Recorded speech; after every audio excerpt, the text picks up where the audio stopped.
es un otro ejemplo de las dificultades de definir el concepto de la dignidad. Entonces, para terminar, ¿a dónde vamos? ¿A dónde vamos desde aquí?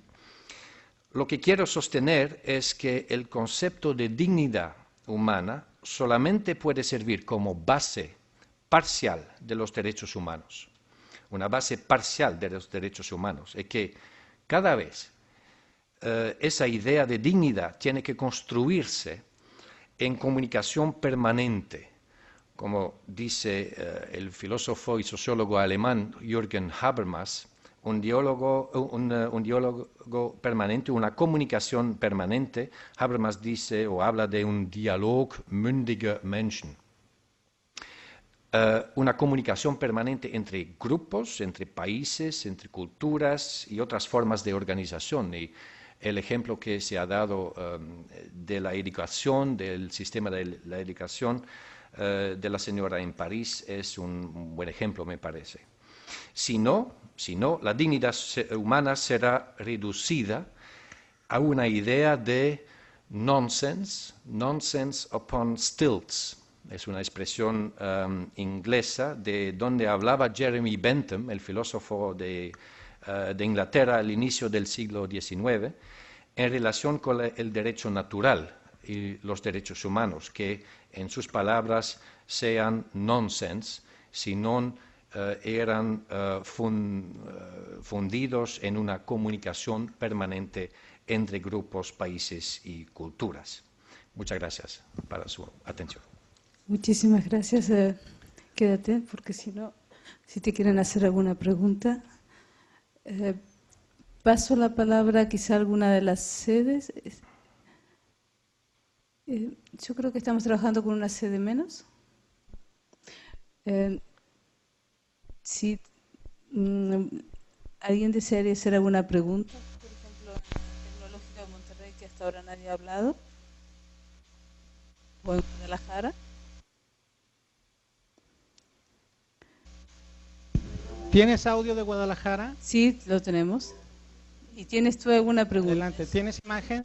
Sí, tenemos una imagen. Es que perdimos la señal en la última parte, desafortunadamente, Pati. Bueno. No sé qué pasó aquí, que perdimos la señal, pero aún así pregunto, ¿hay alguien que desea elaborar alguna pregunta o comentario? Por este momento no, Pati.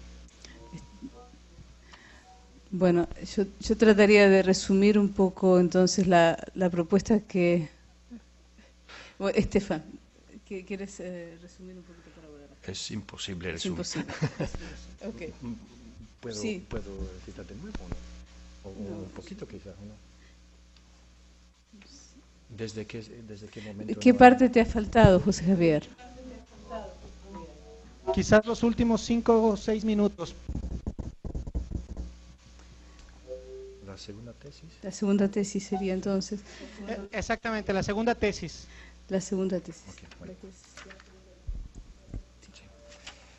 Justamente cuando hablaba el maestro acerca de las intervenciones militares, ahí fue donde perdimos la señal. Bueno, es el segundo ejemplo de la segunda tesis, digamos. Lo que he querido hacer es mostrar un poquito cómo este concepto de dignidad humana es, ¿cómo se dice?, tiene muchas influencias del contexto político y sociológico también, y que hay diferencias de opinión naturalmente de lo que es digna en una cultura y en una otra cultura. Y el segundo ejemplo es sobre la decisión política de empezar una guerra interna o, por ejemplo, una intervención militar externa para destituir a un dictador. Y creo que esa decisión puede fundarse en el argumento de defender la dignidad de un país o de sus habitantes o del Estado del Derecho, pero también de la misma manera la dignidad puede ser reducida, a veces destrozada a través de la manera de conducir operaciones militares en una situación post-conflicta o post-totalitaria. Y entonces la pregunta es, ¿a dónde vamos de aquí? ¿A dónde vamos?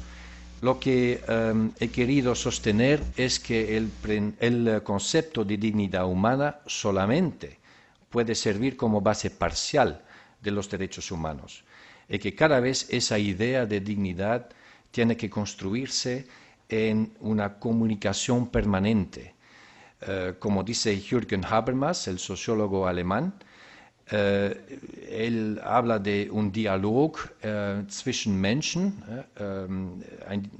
un diálogo entre gente, entre personas, pero también entre grupos, países, culturas y otras formas de organización. Se ha dado la señora en París el ejemplo del sistema de educación para concretar y fundamentar ese principio o ese concepto de dignidad. Si no, creo que la dignidad humana será o sería reducida a una idea de nonsense de lo que habla Jeremy Bentham, el filósofo inglés, al inicio del siglo XIX, y hablaba de ese nonsense sobre el tema en relación con el tema del derecho natural y los derechos humanos también. Entonces es un poco la repetición de la segunda tesis. ¿Sí? Muchas gracias de nuevo. Yo creo que, quédate, Estefan, creo que hay unos puntos muy salientes en toda tu propuesta, sobre todo el tema de la génesis de los derechos, digamos, la génesis de las declaraciones de los derechos humanos nos advierten de que no es en favor de la dignidad humana, sino por intereses políticos, sociales, económicos. Y también se da el caso con el tema de los derechos de la mujer. Las mujeres adquieren derechos y no justamente por el reconocimiento de la dignidad, sino justamente por otro tipo de intereses. No quiere decir que el saldo sea dependiente de del génesis de donde surge una declaración. Por ejemplo, en este momento, y paso al segundo tema, y es el de Jürgen Habermas, con quien yo estudié, sí, entonces, al que aprecio muchísimo. Entonces, con Jürgen Habermas sí tenemos el tema de lo que él llama el patriotismo de la Constitución.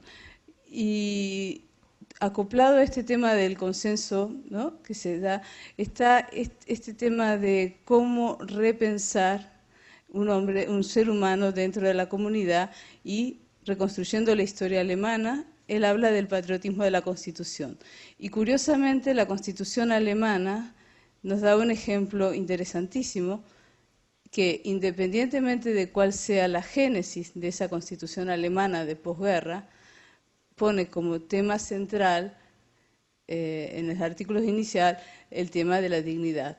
Entonces, que justamente es la dignidad humana la que va a tener como punto de referencia para todo accionar político ulterior. Y yo creo que entonces eso resulta muy interesante, que por un lado sí existe el tema de la génesis, cómo se genera una declaración, cómo se genera una constitución nacional, pero independientemente de eso, la vigencia y la validez de ese documento no depende del contexto en que se generó.